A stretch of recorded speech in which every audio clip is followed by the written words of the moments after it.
Hello guys. Ito tayo ngayon. Babalik sa farm. Kahit madulas.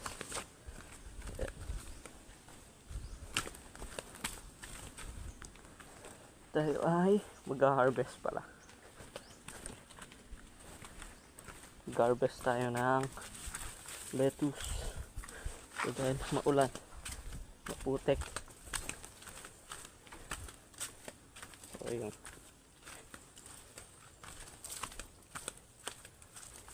Ang bigat ang dala natin.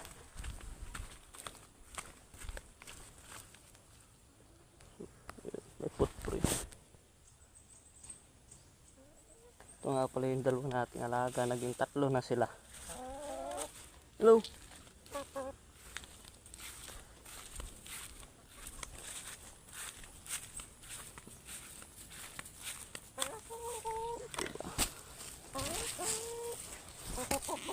Para akong delivery rider ng parcel.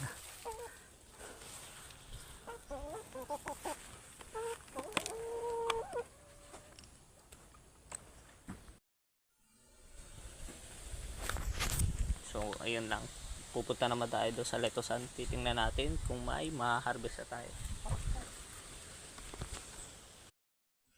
Dito nga pala nang gagaling guys yung tubig na pinalalagay ko sa lettuce. Tubig ulan siya dahil tubig ulan mas mababa yung kanyang pH meter. So acidic siya. Pero dahil sa nihahalo nating pH leveling, pH up and down. So nakokontrol, mas mabilis makontrol yung pH level niya compare sa tubig sa gripo or galing sa gripo. So ayun, takbo yung isa.